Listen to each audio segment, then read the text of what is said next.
And with that, I would like to open up the panel and ask the first question. Panelists, can you please introduce yourselves and share with us your roles and involvement on campus? Yeah, so I'm happy to go first. My name is Jason Titus. I serve as the Assistant Director for Housing and Residence Life here at TCU.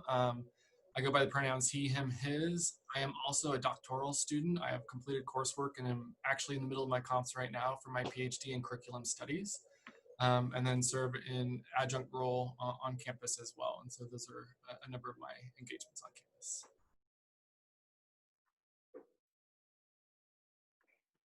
I will go next. My name is Lindsay Thurn Knight. I use she and they pronouns, and I work in student development services with the Intentional Dialogue Program and the Leadership Center. I'm also a staff affiliate with the Gender Resource Office and Women in Gender Studies, and I am an advisor to Young Democratic Socialists of America.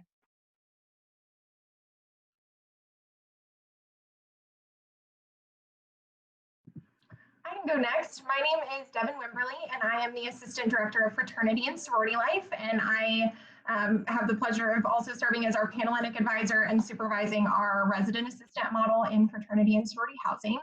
And I get to also advise our Circle of Sisterhood organization on campus, which seeks to remove barriers to education for women and girls in developing countries around the world.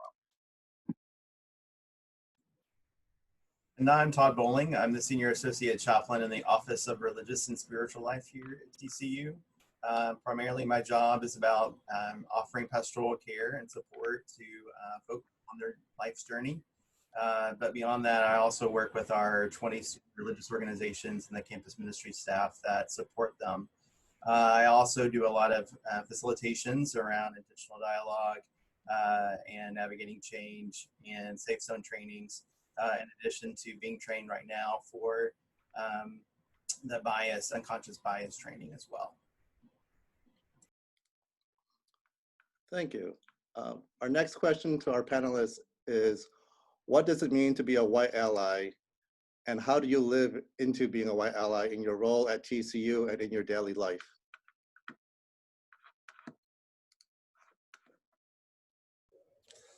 So I'll go first again, and then maybe next question I won't have to, we'll see. So I think for me, one of the things that's been true in my journey, which I'll get to probably within the next question, into allyship, a lot of what I focus on doing is creating space, and in doing so, inviting others into that space, especially those that don't feel automatic admittance into those spaces. And I think that's something that's really important.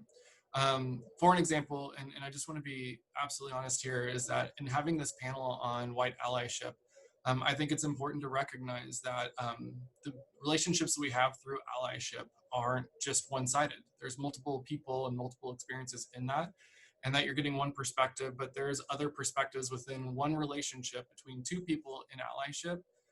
You're getting one side of that conversation, and there's another side that's incredibly valid and present as well within allyship. For me, that's really important because you'll hear me probably talk a lot about getting away from dualism and starting to understand things more on a continuum base. And I think in my daily routine in the world of housing, especially in the realms of accepting all students that are first and second year students into our residence halls, oftentimes where people are finding themselves isn't a one way or the other. It's somewhere on a continuum, and being able to engage in conversations that way is important, individually, structurally.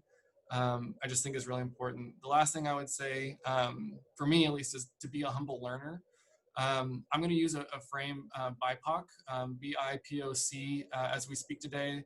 And so, like, for me, as we look at Black, Indigenous, people of color, which is what BIPOC means, that's a term that I recently learned. In the academic world, it's not a term that's quite fluent yet. And being able and willing to learn as I go and be wrong, and have incredible colleagues send me emails and say, actually, the term is this, and learn from that, I think is really important in my journey, at least.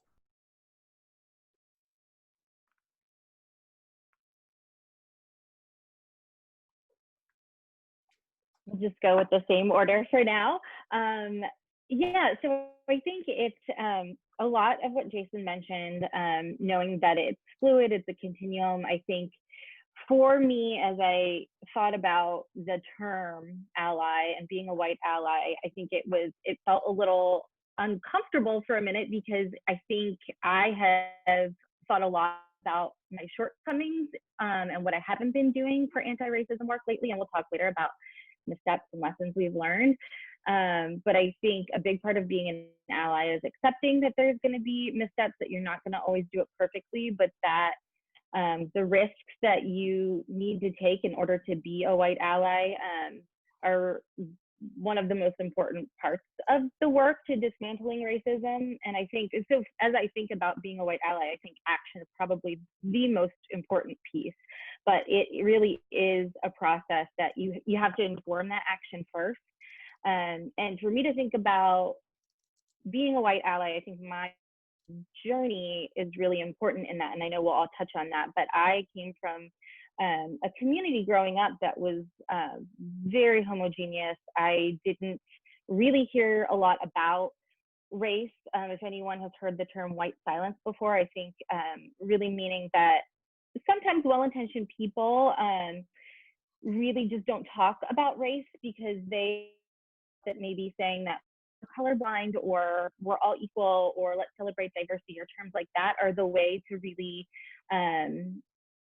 to uplift people, but that really silences people of color and people in marginalized populations. And so being a product of kind of white silence and not hearing a lot about that growing up, I think I went through a process, especially for our students who are on this, when I was in college, kind of learning different experience from other people's experiences and learning about my own white privilege, where I was very defensive. And it took me a lot of learning on my own and a lot of little seeds being planted by other people to come to a place where I understood my own privilege better.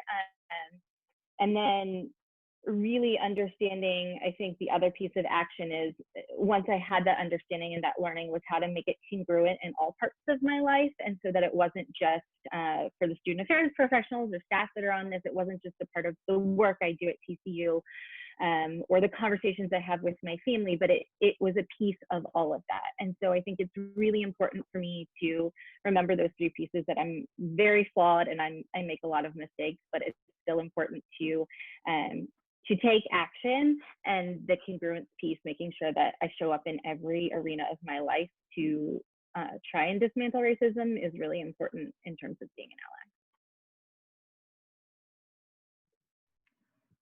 an ally. Yeah, I agree so much with what both Jason and Lindsay said, and particularly with Lindsay's story about, kind of discomfort with the term ally in some ways. I think it's something that you don't just arrive at. We're not like, aha, I've made it, I'm a white ally, let me put that on my resume now.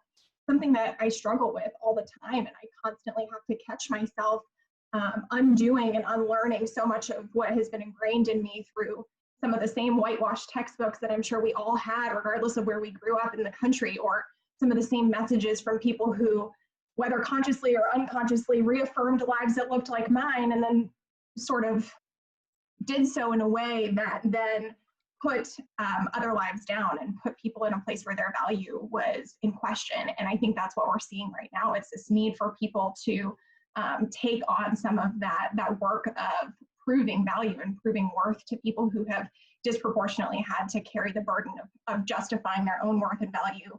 And now hopefully as white allies, we can kind of share in some of that and challenge each other as white folks to disrupt some of the systems that we've all benefited from and played into. I remember growing up in a very colorblind household. I have a distinct memory of being in middle school and having a crush on a person who was of a different race than me, and going to my mom and telling her about this crush, and she said, "Oh my goodness, you can like anyone you want. I don't care if they're black, white, green, brown, yellow, man, woman, whoever it is. They are welcome in our house. They're welcome at our table."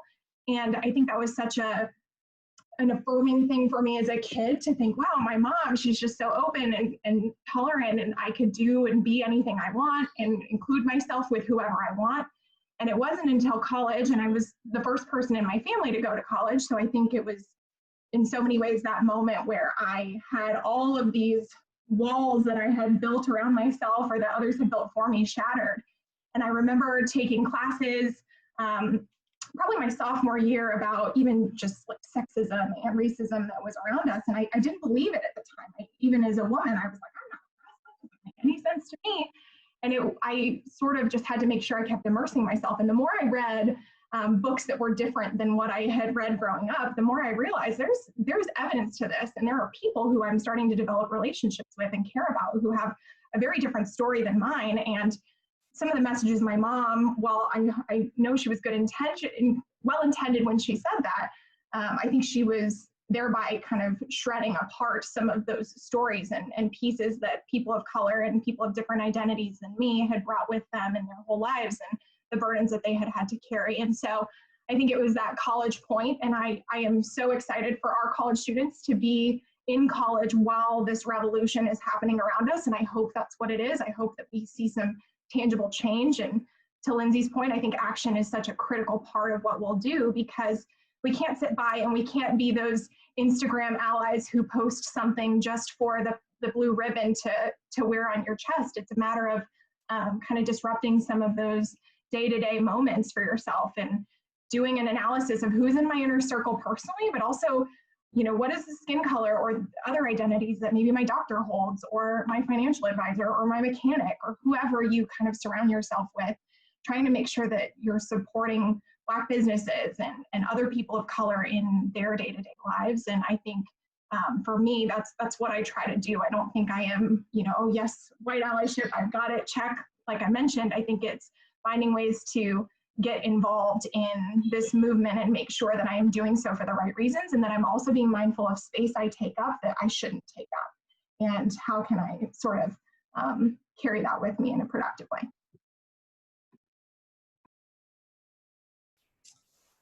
Yeah, it's hard to follow. I think what my three colleagues have shared, I think all of them are correct in naming how they've approached being a white ally. Much like what they've named, initially when I was asked to do this, I had a kind of a pause, not because I didn't see myself as a white ally, but because I often think of panelists as people who are experts and have it all figured out and know how to do it perfectly. And I feel like I'm always learning more about my mistakes. I'm learning about the things that I need to do better. I'm learning about the things that I didn't know I needed to learn about. And so I kind of had this moment of, can I do this? Am I qualified to do this? And I think the willingness to learn and grow, the acknowledgement of I have more things to learn, is what makes us white allies and what makes us want to be a part of a conversation like this. So for me, I kind of grew up in a rural area in Kentucky on a farm, and I was surrounded by people who looked like me, who believed like I believed.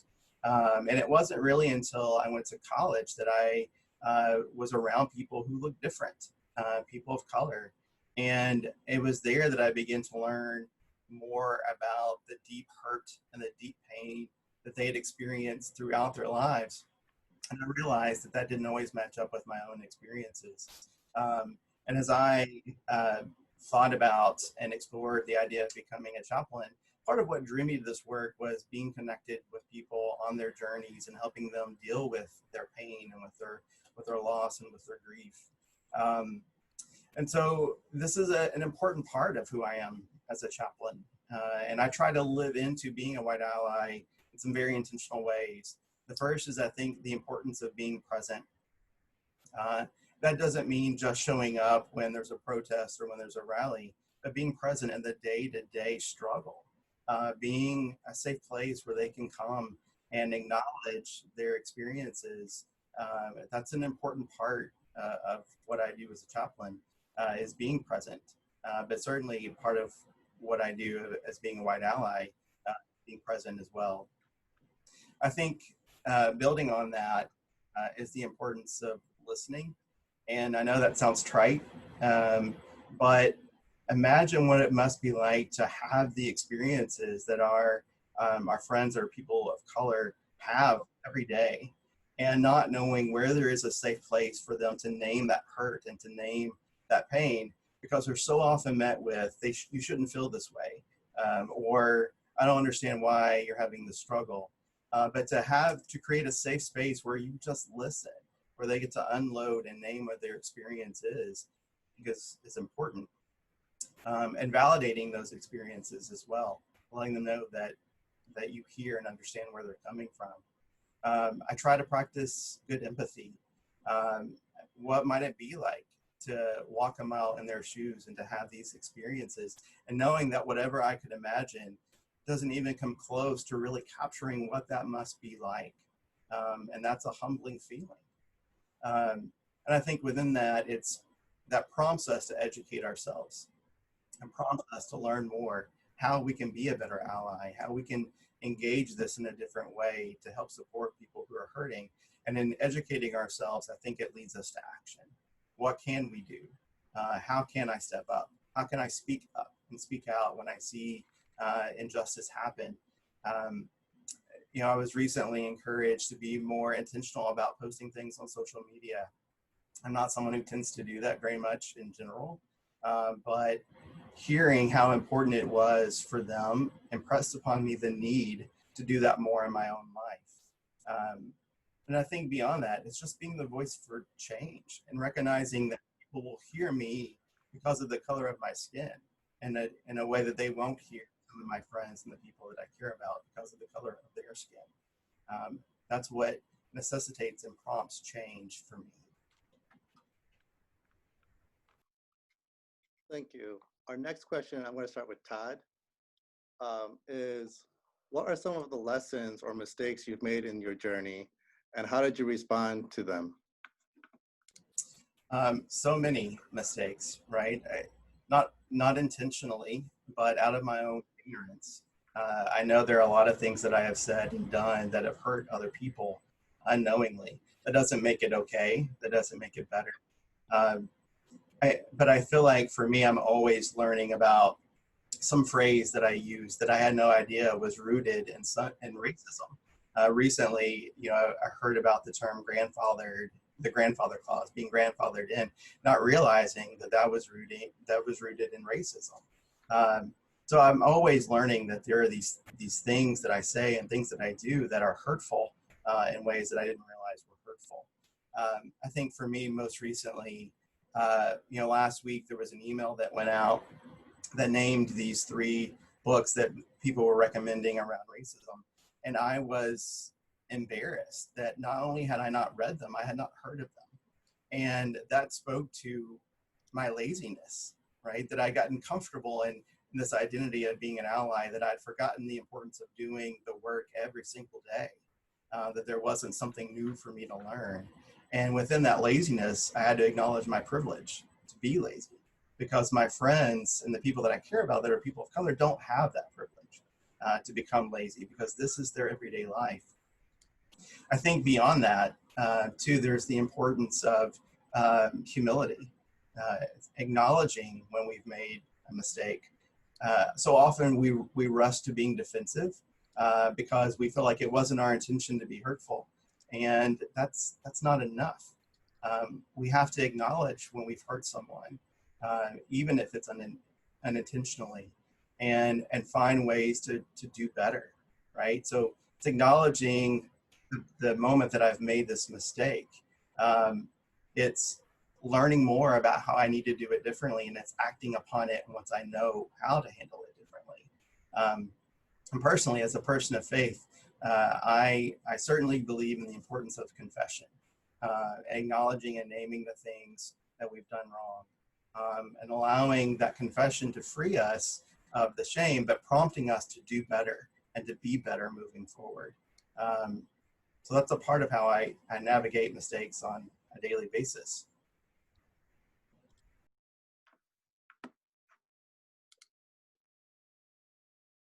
Devin?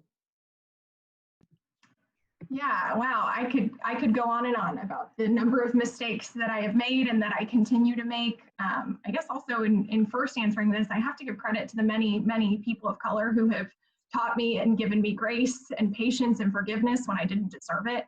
And so I think, it stems back even to, I distinctly remember in college, I was working at a restaurant that I desperately needed to work at because it was just kind of a bustling place, lots of energy, always full. And that's how I paid for college. I was able to, make good tips and then pay for school. And I remember, one night when I first started working there, we had gotten robbed and the police responded to the incident. And our like store manager had come in after the incident just to kind of be there with us. And I remember the police officer asking like, hey, have you recently terminated anybody who fits the description, which description was pretty minimal given that the people who had robbed the restaurant were, basically clothed from head to toe. And he said, no, we don't hire Black people here, and joked it off like, haha, police officer, like no big deal, as if it was a funny racist joke. And I didn't even realize until after that moment, when I looked around, there were tons of young white women that worked at this restaurant, and we made good money. And that was, again, how I was able to benefit from school. And so I think that it is such a truth that we, when you look at racism and oppression is a zero-sum game. So because we are harming somebody else, or their place in society is being damaged or impacted, that then lifts up my place in society as a white person, and I get to benefit from that. And so looking back at that moment where, quite frankly, I was able to bring in an income that I wouldn't have otherwise, because I probably got that job in large part because of the color of my skin. And I also think of, just the ways that I have maybe not stepped up to fellow white people when things have come out of their mouths, or when some of their approaches have been racist in nature. So I look back at a lot of those moments as inspiration for, now I have to say something. We all have to say something. And we have to be willing to do so in a way that challenges people, really identifies the problematic nature of their actions, but also make sure that they see the call to action to be a part of some change, to be a part of growing into some type of a new position. I think another big mistake that I have made is really understanding how much space I take up. I think that I alluded to that in our last question, but I think that especially as a woman who is married to a Black man, I have to understand what spaces are not open to me. And when I bring that fact out, it's something that is clearly very important to me because he is my partner in life. But also it treads a line of me trying to qualify myself for spaces or simply assert myself into spaces that are not mine. And so I think understanding when those places are really, it can be damaged by having a white voice in that space, or having a white voice be the one to be kind of leading the conversation. Not only can it take that narrative away from people who deserve to have it, but it can also even be traumatizing for people of color who have had so much trauma caused by white people in their lives. And so I think those have been some of my big missteps, is really just not standing up when I see those moments of injustice, and then also not being aware of just how big my persona and my whiteness and my existence can feel in a space.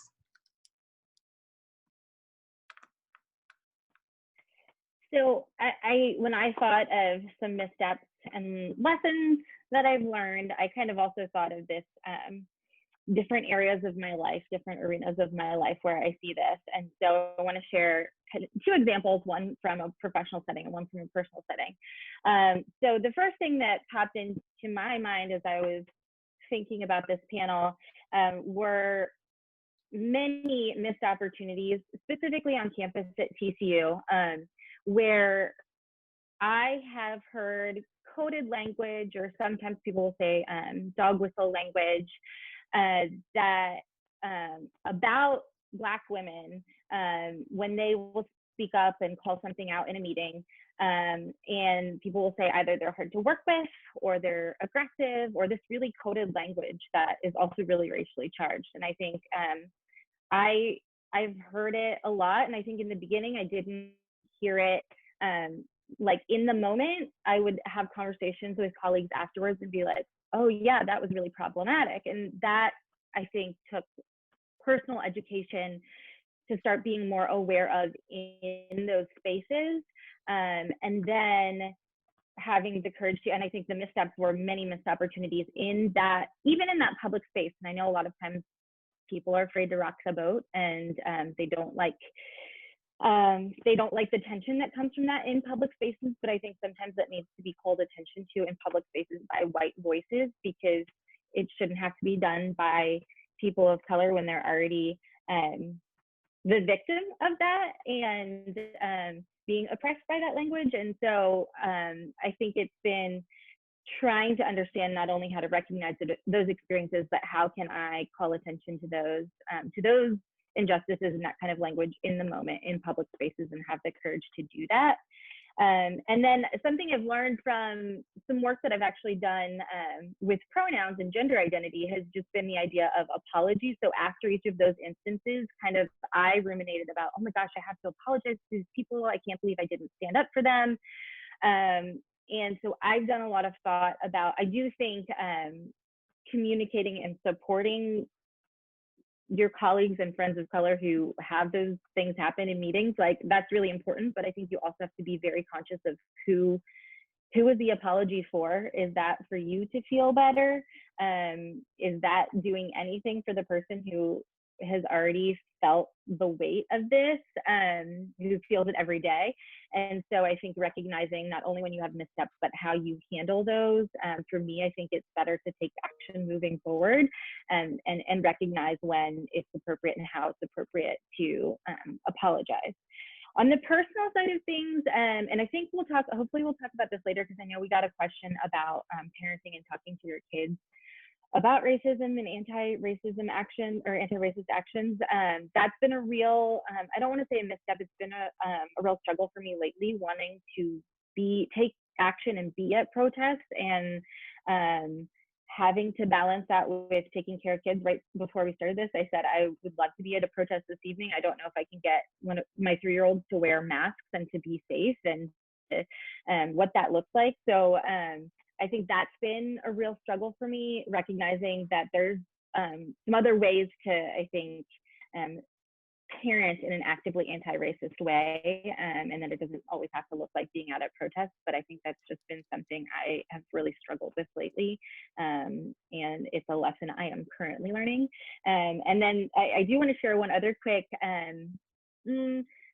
misstep or lesson that I learned recently. I actually, for anyone who has ever had loans, student loans, mortgages, anything like that, my partner and I bought a new house recently, and there's so much privilege in that anyway, but I was going through the paperwork, and during pandemic, you sign all the closing paperwork in your car, and we were signing all the paperwork in our car, and we came to a page and it listed my race as white and my sex as female. And I said to my partner, I don't ever remember providing this information to the lender.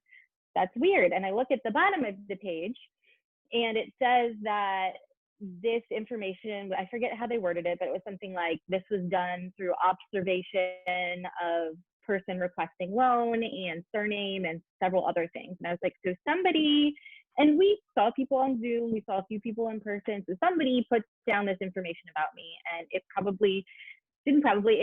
was a part of the decision to give me this loan. For these practices, I think that we often don't think about. And the misstep for me was, in the time, I was like, well, we have to sign this paperwork and get it in, but I'm going to take a picture of this and I'm going to address this later. And I think I wasn't sure, like in this moment, should I have stopped and called in at the time? I've since gone back and shared the photo with the lender and the title company and been talking to them about their processes. But in the moment, I'm like, I think that would have been really powerful to stop and be like, I'm not signing this. Like, talk to me about your processes. But I didn't do that. And so I think it's learning now what, and for me, it's been a lot of follow-up. Like, just because I missed that opportunity in the moment doesn't mean it's completely lost. Like, there's still things I can do and that I need to do. And there's always a way to follow up and come back to that.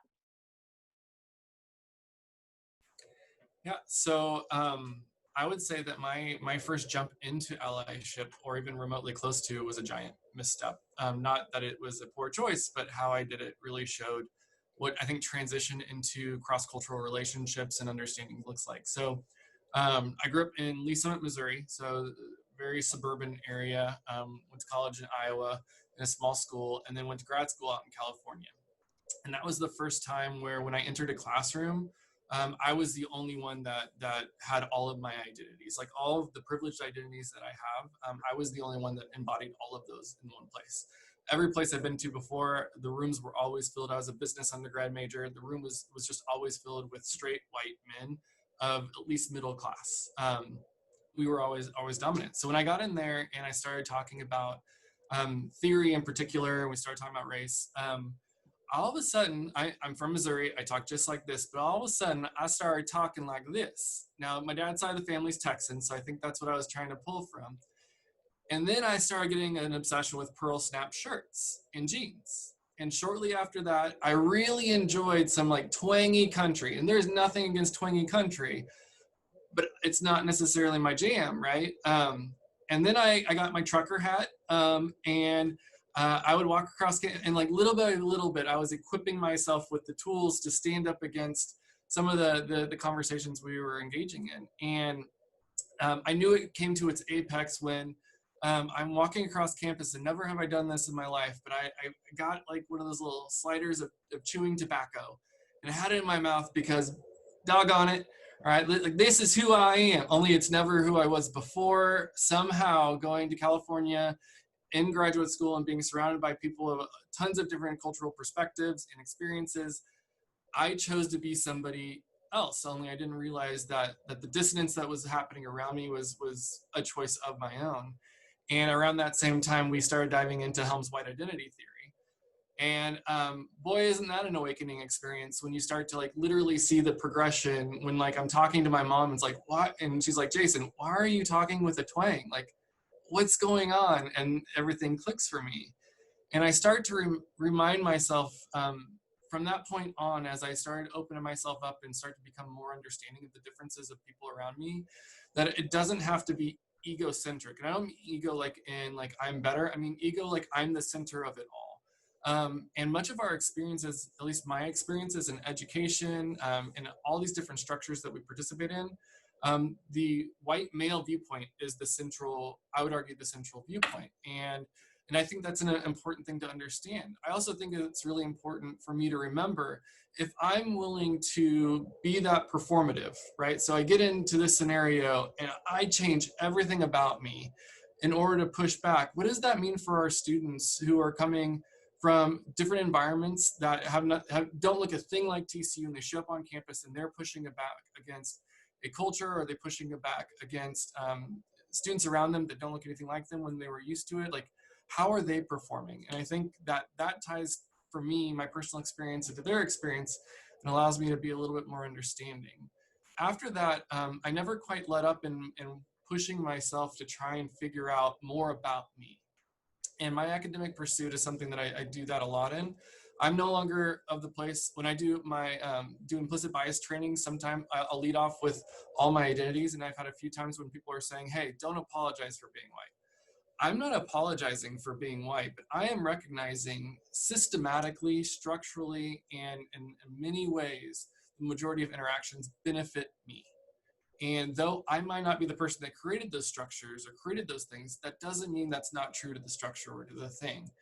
And in my academic pursuits, I first dove into spatial theory, and in it I looked at maternal mortality. And it turns out the United States is the worst first world country in the world, right, in maternal mortality, so women dying after childbirth. And that's already true, but women of color are 3 times more likely to die than white women, who are already worse in first world countries, right? And then you go economics, then you go education, and every structure that informs the curriculum, which is essentially what my program is a structure that is built historically by white people, thinking of typically white people, and in doing so inherently others, those that aren't considered.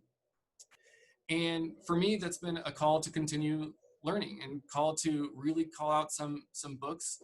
A lot of books, the starting of a black to white relationship starts with slavery, or the start of the black experience on this earth starts with slavery, and that's not when that started, right? And so like asking those questions, which I think are difficult questions to dive into, but really important. We are all connected through higher education, through learning. So the pursuit of learning shouldn't, I think, feel extra. it's what we do, right? We either facilitate the learning of others or the learning of ourselves, but we are connected through learning.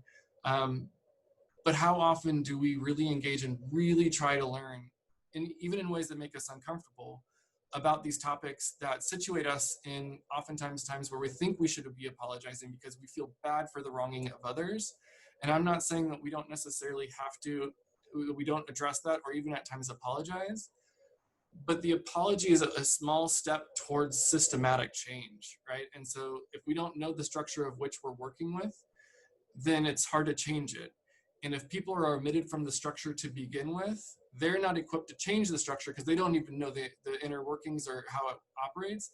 And if it's built for white people, I would argue, especially white men, we are very, very stationed to be able to be more immediate change agents within the structures that are built for us, by us. But that's a difficult thing to step in, and it's not, as we're seeing right now, it's not necessarily wholly culturally popular. We're going to transition now to questions that were submitted either through the RSVP or through the chat, and we have a whole bunch of them. So I'm going to ask our panelists to maybe one or two panelists can address each of these questions so that we can ensure that we can get through as many as we can. And so to allude back to a question that Lindsay had mentioned, we had a question come through our RSVP that asked, how do you recommend we speak with our children on these topics to ensure that they are allies in this too?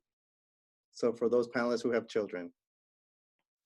Yeah, I'm going to jump in because I was excited. I have been thinking a lot about this question lately. And students, even if you do not, if you are a student or anyone who does not have children, I should say, like I think this is good information to have or to think about how this is ingrained and baked into our children at such a young age. I consider this, like I said, if and when I can't get out to protest or participate in other forms of dismantling our racist systems, I find this piece ongoing and really important. And there are a lot of really good resources out there. I actually think early in our conversation, Devin mentioned a little bit about this for people personally, but it's been really important for me, for my kids to think about who they're seeing in positions of power and what their race is. So for example, looking for pediatricians or dentists or teachers, or who are these people that are in positions of power and what do they look like? Because those are going to be some of the earliest messages that they get. So I think that's a really important piece of it. But the toys that they're playing with, the books that they're reading, my kids are obsessed with reading. And so I think it's really important to make sure not only that there are protagonists in that book that are people of color, but also that it's not just like books, and these are really important, but not just books about like civil rights history or slavery, but that you're seeing nuanced, complex characters that are people of color, and that is a normal part of their everyday life. My mom just bought these Fisher Price Little People for my kids, and it was very sweet, and she brought them over, and I think before I even thought, I blurted out, why are they all white? With some disgust, but they were, and so we went and we were able to look at the different collections of Little People that are available, because I want that to be both real life people and little people. I want them to see people of color in their life. There are also, I think some parents out there may have already seen this, but Sesame Street, and they did a town hall on racism and talking about racism to your kids on Saturday, and you can find it on CNN Go or YouTube. And there's some really helpful things in there. Totally went over my 3-year-old twin's head. So, you might not be there yet, but there's also NPR and Sesame Street has a really great podcast that's called Toolkit for Parents, and they have a great episode on talking to kids about racism and a lot of other things. It's a great parenting toolkit in general, but I think just understanding how early children are getting these messages, that's part of the personal education. And then making sure that not only are you modeling the action piece for them, so, and I understand that protests right now are especially complicated with COVID, but like, not only are you modeling it and bringing your kids, if you to protest and showing them that you're taking action. But it's making sure that the things that they play with, the people that they see, and then I think having honest conversations. I have very young kids, and so we haven't been able to have a lot of like real complex conversations, but we do have honest conversations about racism, white privilege. What does that mean in this country, in society? What does that mean for them? And I think it's important to start those early, even though, like I said, the Sesame Street stuff I think went over their head. But I know for me, even in my journey, it was planting little seeds along the way. And I want to make sure that I'm doing that for my children as well.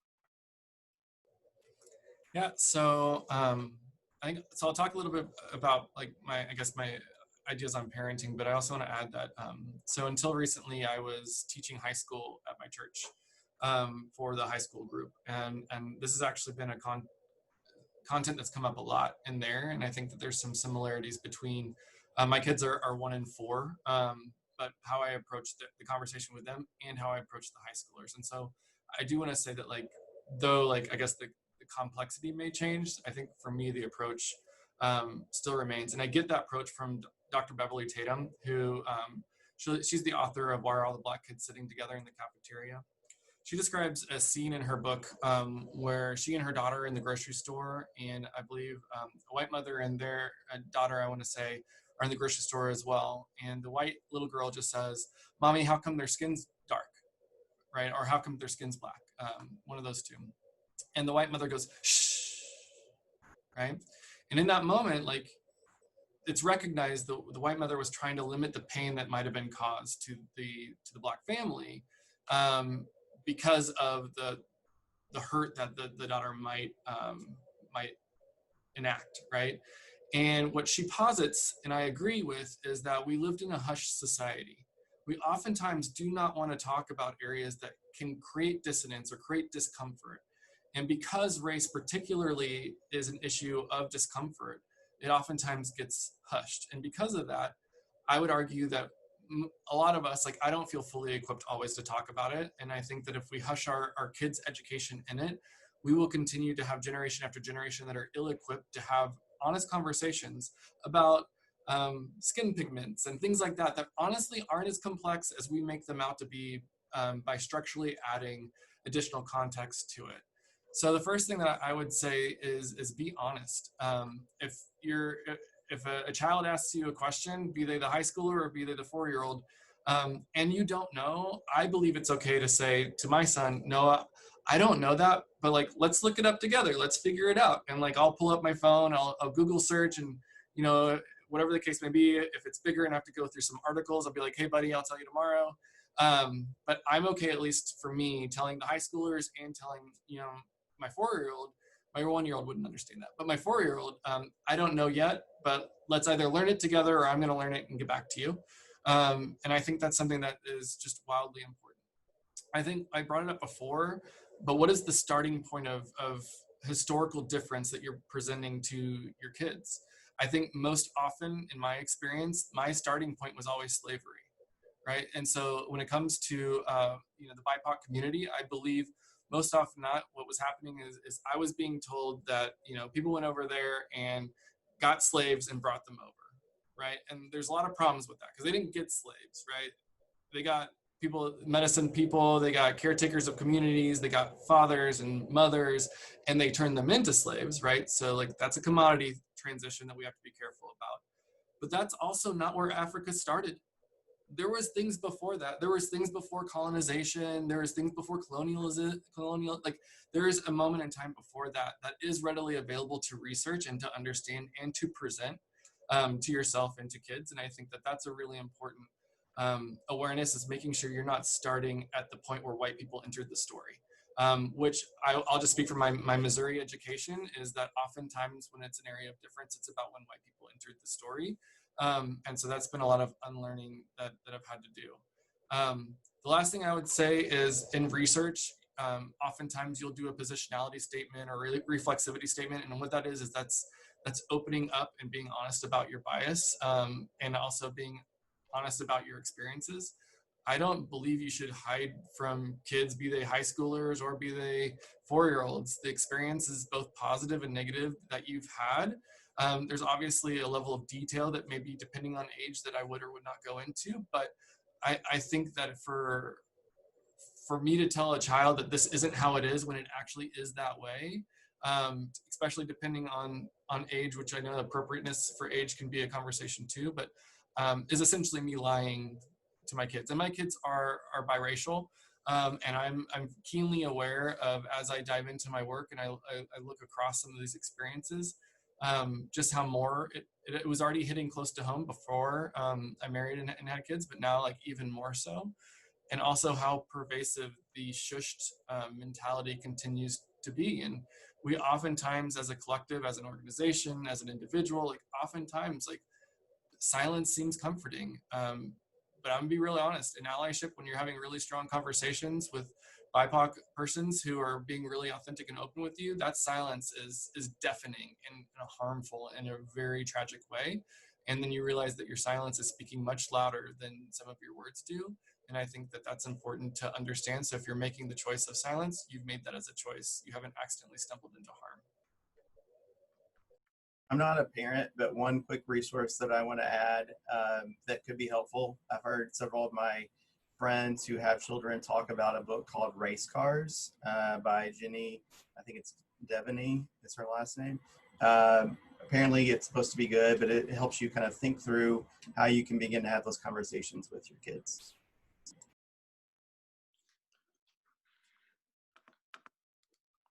The next question I want to present to the panelists for your thoughts is, can you explain in your own words the difference between being a white ally and a white savior?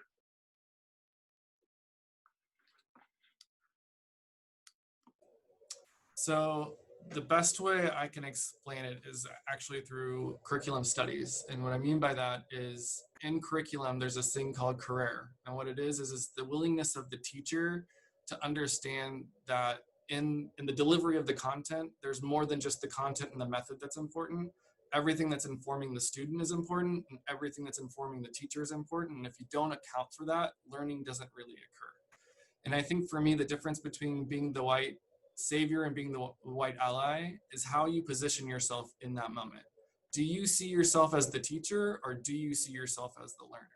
And I would argue in my allyship over and over again, I have to remind myself, because it's not necessarily my automatic stance, that I am the learner and they are the teacher. And hopefully through cultural conversations, we're bringing career, right? We're bringing that forth and we're engaging in that way. But I'm here to follow. I may have created the space of which you're teaching me through my privilege, but you are still teaching and informing me because you told me and you said that you were willing to. I haven't forced you into educating me. This is not something where I've said, hey, like you're a person of color, and so please inform me because I need, right? Instead, I've sought out the education and whatnot, but in the end of the day, like the positionality of power goes to the underrepresented population who's teaching you about the experience, because your experience being part of the majority is already such a normative experience. It's not necessarily, I would argue, the placeholder of the most amount of learning to be had, if that makes sense. That's probably the most amount of knowing you already hold. The learning would be from their perspective, which, if they are willing, offers up the opportunity for them to be the teacher and you to humbly soak in what they have to teach you.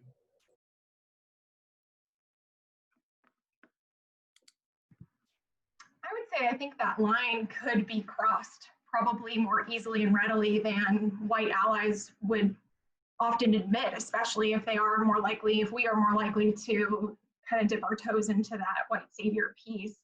I think that white savior kind of keeps the white person at the center of that work and that allyship. And my hope is that as we're working towards white allyship, that it is not about us in the slightest. It is about, as Jason mentioned, learning from others, but letting others lead. Especially in this Black Lives Matter movement, we need to be listening to Black voices. We need to be listening to Black folks as the ones who are leading, as the ones who are setting the narrative, as the ones that are giving us resources and roles to play and helping carry some of that weight. I think that when we are talking about, white allyship, it's not always enough to just be a white ally, because I think it does often lend itself to be a slippery slope into white savior complex or into some of those other dangerous territories that take the narrative back away from people of color and put it yet again back on white folks. But we really do need to be a part of this anti-racist movement. We have to step up with some of those tendencies and not just kind of sitting in this comfort zone of white allyship, and really making sure that we're following the lead of people of color. To follow that up, how are you individually supporting Black, Indigenous, people of color in an authentic way during this contentious time?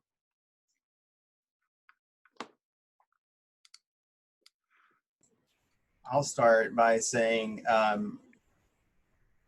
trying again to be present, to check in with people each and every day, to see how they're doing, to see what they need, to think through what are my resources and how can I use them to be helpful in some small way or in some great way.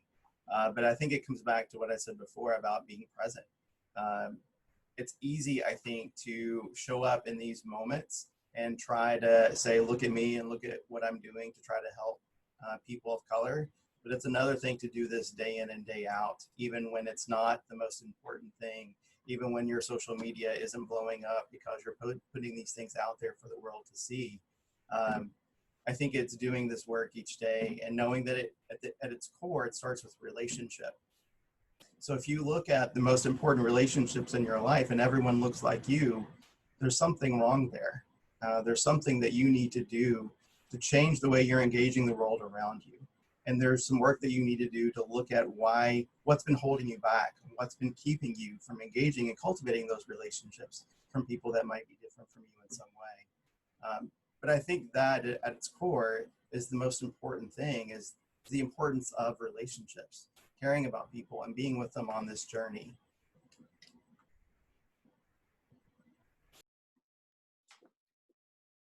Another question was, I have heard from different Black students and students of color that they don't support allyship. How do I still show up for those individuals? Yeah, I think I would combine maybe the last question with this question, which is truly asking yourself, how do you authentically show up for people? And which oftentimes is a very skilled experience that you've had practice with, and then showing up in that way. And with allyship, oftentimes we see it as individualized relationships, but it's also systematic, right? And so like even though a person may not want your allyship, structurally, the American structures that we hold need your allyship, right, in order to make changes that are able to include the BIPOC community. And I think in that, one of the things I want to be really honest about is that as you dive into the structures are boring, they're arduous, bureaucratic. It's not like the glamorous on TV style, like, we're used to social media, we're used to like kind of the glitz and glamour style work. I would call for folks desiring to be allyship, but surrounded by people who aren't wanting that individual relationship of ally. Like, how are you engaging into structural change, and how are you doing the work there? I'm currently in a process to try and help change a street name in the town I grew up in because the person was a part of the KKK, right? And like, how are you doing things that from small levels like that to even much bigger levels address systematic and structural issues? Because that's going to take a whole lot of people, a whole lot of allies, to really try to help people understand that a lot of these structures aren't working for a lot of people, but are especially not working for the BIPOC community. And I think that that's just something that's really important. Yeah, I think we've probably all seen some of the performative nature on social media and how dangerous that kind of allyship, that almost kind of empty allyship, can be. And so I think accepting that is completely valid, that some people are not going to accept allyship, and that it can be dangerous. The label can be dangerous. I think recognizing, and this is a lot of, I think, what Jason was saying too, just recognizing that some of that quiet work that people aren't going to see, that's what you need to be doing. I think to listen to people of color and listen to their voices when they say those, when they say that they are supportive of that label, and listen to them when they say what they need. But I think it's that action piece, and it's the quiet action piece that you're not going to get credit for. I think it's also something I've heard from like a lot of my students, I think, especially in the work and I know many people on this panel do work with intentional dialogue, is understanding the limits of empathy. Often when we talk within intentional dialogue, we say part of the listening skills that we've been conditioned to share is saying to people, I understand your pain, I understand your experience, and yes, we want to understand other people, but we need to recognize the limits of what we can understand and accept those limits, and accept that that might not work for some students and for some people, and you do the work to dismantle racism regardless of what label it has. You do the work. Sorry, Todd, you first. No. I'll go quick. Lindsay, I completely agree, and I think validating that point is really critical, but also, we have to understand that sometimes our presence could just be harmful or less helpful in a space, and not making that then about us, like our egos are wounded now because we were not invited to be a part of something.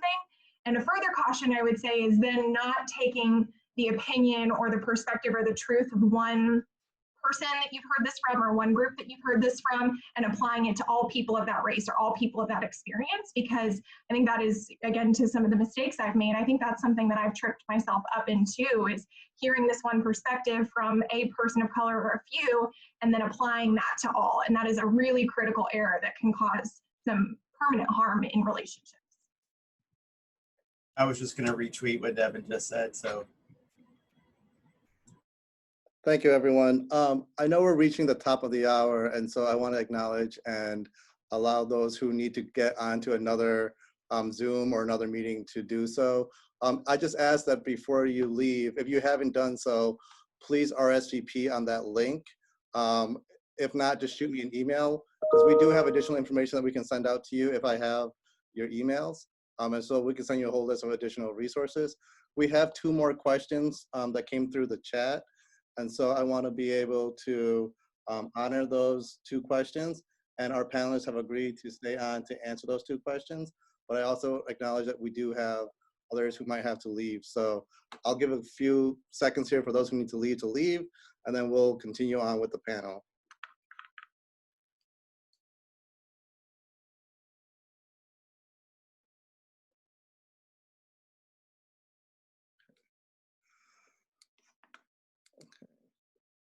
To our panelists, can you please provide some specific examples of how you've addressed systemic racism in your work? So I'll go first. When I was researching TCU prior to coming to work here, one of the things that I was finding was through talking to students, but also in local news and whatnot, some areas that showed that there was cultural work to be done at TCU. And so what I did when I got here is in my interviews is I talked about a position that could emerge at TCU in housing that would focus on developing students culturally at home. And it's something that I felt pretty good about in the realms of its fit here. And I also recognized it was not necessarily guaranteed. I wanted some time to use assessment and data to see if my outside view is true to my inside view. So then we did a giant survey it had great return numbers, which had strong validity, and sure enough, it was showing not as much cultural learning maybe in the residence halls that we were hoping for. And through that, we created a committee, and now we have the cultural connector position. And so every hall has a cultural connector that is attached to it, and their job primarily is to teach the students within that hall and help educate through cultural programming. They do dialogue dinners, if you've seen those come out, and they engage in cultural conversations in socially easier times and socially harder times, and they're supported by a graduate student and a hall director who supports them within a committee that's led by Amani, one of our assistant directors, and so it became a very equipped position. I'm no way like the sole author of that experience, but I do think that is a good example of a time that you can walk into a space, look around, and recognize that you think you see change is needed. You think you see that there's an area of growth. You assess it to make sure that what you're seeing isn't filled with your bias, but is actually true. And then from that, with informed information, like with informed momentum, you move forward to make change. And I think that that to me is the right way to go about it. There's so much misinformation out there and disinformation out there that if you are having a knee-jerk reaction without researching what you've been presented, likely you're going to find out in a day or a week or whatever the case may be, the faultiness of what was presented to you. And so I'm a big proponent of if I find issues, I use data and analytics to see the extent of that issue. And then I try to first enact change through some form of pilot program to make sure that my change causes good as opposed to unintended harm. And then from there, if it is providing good, expand it to a much bigger initiative. And so that is just one example.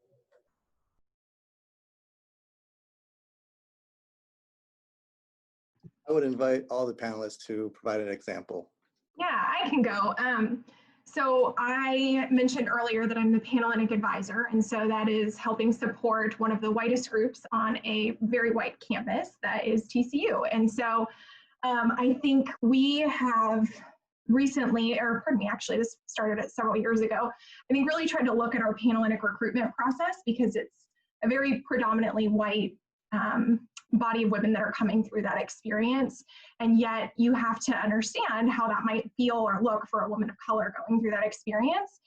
So we have really tried to make sure we've made some changes. First and foremost, we want to make sure that all women that are going through that Panhellenic recruitment process have access to and exposure to some of our other councils that are rooted in culturally based history, tradition, heritage, movement, power kind of behind them. So our NPHC and MGC councils in particular. So we have made sure that they've been invited to present at the morning meeting in front of all 1,000 plus PNMs, not only for the students of color who might realize, hey, this could be a better experience for me, or any student who might be attracted to a different, more intimate style of a sorority experience, but also to try to help kind of correct the mindset of many of our white women who are coming in thinking that sorority only means the sororities I see on TV. It's only these sororities I see kind of captivating so much of the attention and space on campus. Through that, we've also started to confront some of the truths. And SMU, gosh, in 2015 or 16, there was a thread on a kind of Greek ranking website, which any fraternity and sorority advisor can't stand those websites in general, let alone when the thread took on a really racist tone of, hey, Black women shouldn't be allowed to join Panhellenic sororities. You have your own organizations. Those are racist enough. Join those. And I wanted to just plaster that out there for our student leaders to see. And so we've added that as a part of our recruitment counselor training to say, hey, here is what women who are coming through this experience are up against. This is what they feel like might be the realities of TCU Panhellenic. And then this year in particular, we actually added our recruitment chairs, those who lead this process, to our officer training day to help them unpack a lot of that cultural competency as it relates to our recruitment process and some of the ways that we see women experiencing bias as members recruiting potential new members, as well as potential new members coming into the process. We have a heck of a lot of work to do still. But I think we're trying to make sure that we point out and acknowledge the problem and start to talk about it as exactly what it is. And I think there can be a lot of validity to academia and to articles that come out, but sometimes it's really just powerful to say, hey, here are like legitimate tweets that are going around that our Black students have to see when they're on Twitter, or here's sort of what this looks like just from a day-to-day experience as a human being who's at TCU, and trying to just point those out and show people this is what is being marketed about your community.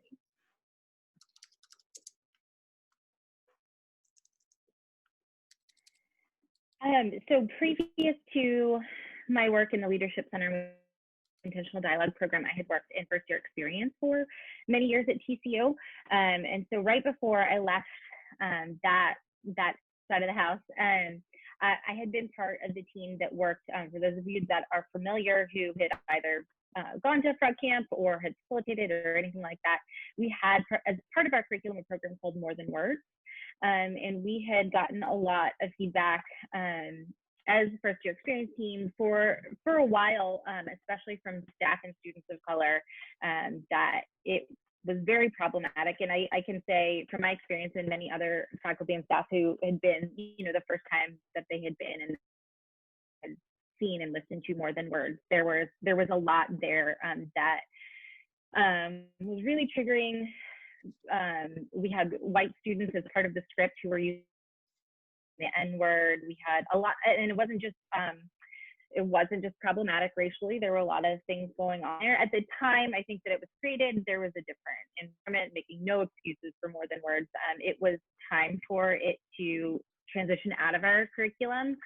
And so I was very happy to be part of the team that was actually able to make that happen. And we moved to part of the curriculum called Perspectives, where we got to also kind of look at developmentally where probably a lot of our white students are in terms of their development, but in general, at that age, coming into college and what they're thinking about, and kind of prepping them for this past summer. It was really great prepping them for The Hate U Give is for common reading and being able to talk about identity. But I think I also want to say, when I talk about being a part of changing and pulling more than words out of the Frog Camp curriculum, I think that's an instance too where it was something I was really proud of being a part of. And then I also recognized that in no way, it was people of color who had voiced concerns for many years and who were part of changing that curriculum and rewriting the curriculum. And I was just, I guess, part of the leadership team that was like, this is now what we're doing. And so I think that was a space where I saw that I could exercise my privilege to say, well, we're going to make this change and this is going to happen. And other people in student development were able to do that.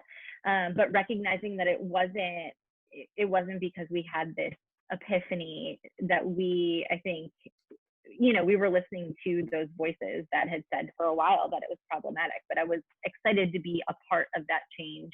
And especially recognizing, I think, in that position in first year experience, how critical that role is to share with our incoming students what the culture is here at TCU, what are our values, what's acceptable and unacceptable. And there's a lot of power in that realm. And so recognizing the power within that space and how it could be used to start to dismantle things that were really problematic and maybe start more productive conversations about identity. In our work, we work with over 60 faith traditions at TCU that are present in our student body alone, beyond just faculty and staff.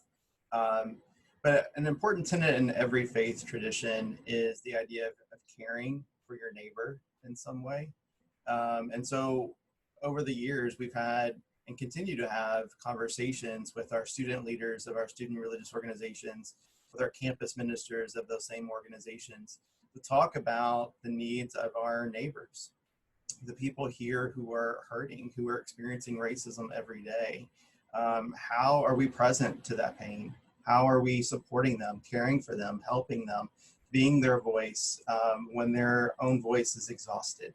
And this is going to be an ongoing piece of work that we do within our office moving forward. This doesn't magically go away at any point. I think this is something we have to commit to each and every day. So part of what I've asked of our religious organizations for this upcoming year is to prioritize DEI initiatives in their work as campus ministries. How can I care for people? How can I create a space that is welcoming for everyone? How can I be an advocate for those who need an advocate in this moment? Doing some really intentional self-work, but also doing some work as an organization as a whole. Thank you. And we're going to end the panelists with this last question, which is about supporting students. And so that's a very appropriate way to end this. How are you supporting students who may choose to protest later this evening?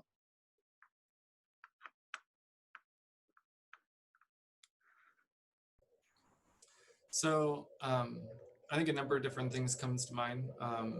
I've talked about it before. I've had some experiences with protests, not just at TCU, but other places where I recognize through my privilege, it is oftentimes a time for me to make space and sometimes to fortify and protect that space. And so oftentimes as the protests for Tatiana Jefferson, all the way to Texas Women's Die-Ins for Trayvon Martin. I oftentimes have seen my allyship, and I recognize this isn't necessarily a perfect view, but as a protector of the experience of which the students come and demonstrate and find their voice and express their voice. And for some of them, several times it's happened before. For others, this is the first time they're expressing their voice in this way, and so they're learning a part of our democracy that's incredibly important in real time on a real issue, and that can be really messy. And so that's how I see it. That is no different for the experience tonight, and that's the role through either very active or in other scenarios even passive roles, and I've tried to be there to protect the space. The other thing that I think that is really important in this conversation of supporting students and honestly just in allyship in general is that there is a lot of distrust in allyship, and it makes a lot of sense. So Malcolm X talked about this. There's a book, Cultural Competency or Cultural Competency Proficiency, also that talks about this, and it talks about in white people you have the ability to just walk away, right? And hopefully from your heart and your soul, that is not something that you would do, but you have the ability to walk away from something that the person you're providing allyship for does not. And I think that in order to be a good ally, in my opinion, you have to be honest about that side as well. And you have to show up enough times for students, for my staff, for as many people as possible, enough times, as often as you can, to where it shows you're not walking away. I will speak for myself, and I have no intention for the rest of my life and beyond to ever walk away. And so I do plan in different ways. It can't always, as a parent, I can't always physically be there, but as often as times I'm physically there, but I'm always there one way or another as I advertise or equip students or equip staff in how to handle the situation. I'm always trying to be there to provide that space, protect that space, and to prove that I am an ally that's going to continue to show up. But I recognize that my positionality of an ally automatically assumes a privilege that the person I'm being ally for doesn't have. And I think that is important in the conversation. It's the only way to remain authentic, in my opinion, in the conversation.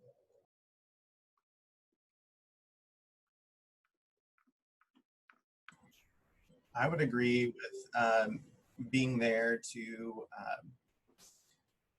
support what's happening, but not to hijack it. I think that's important when we're talking about this protest this evening.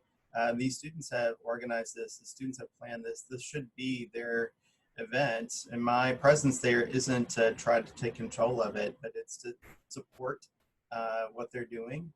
It's to say this work is important. It's to communicate my support of them as they engage it, and also to make sure that we're creating a safe space for them to do just that. That's an important piece of it. I think beyond that, it's also about offering them a safe space to process, right? They're going to come away from this experience and other experiences with a lot of hurt and a lot of feelings, and giving them the space to yell, to scream, to cuss, to be mad, to be angry, to know that that's okay is really important. Giving them space to give voice to the things that they're feeling that they don't feel the freedom to express everywhere is really important and really critical to my work. Yeah, I think everything that Todd and Jason said is so true. I think showing up and being there in person in physical space, and I think I, like Jason, I'm not sure, I would very much like to be there if I can swing it with my kids. But I think that's really important piece of it. I think especially with the protests that we've seen around the country, around the world, that white people, you don't need to, your voice isn't the one that necessarily needs to be heard, but also knowing that, like, if white people are in the front lines where police are involved, they're less likely to brutalize white people, and offering your body in that way to create that safe space for other protesters, I think is really important. I certainly hope that wouldn't be needed tonight, but I don't know that. I think for me, yeah, that's the struggle as a parent, is whether or not I can physically there, but I feel like that is really important in creating the trust. This fall we had Karen Dace came, who authored a book about, it's called Unlikely Allies in the Academy, about women of color and white women, and the ways that white women often sabotage women of color in academia. I think there was a lot of conversations about trust and being in that space and having your face seen. I also heard that from one of my Chancellor's Leadership Program students recently, that who showed up to a conversation we had about the murder of George Floyd and who wasn't there spoke very loudly. So I would just say that me personally very much like to be there if I am not physically there because of children and childcare, that I am here to provide support in any other way. And I hope to be at protests as soon as I am able to be. I think that's huge. I love what Todd said about, just being there for what the students need, whether that's that, open ear or person that they can just unleash those raw emotions onto.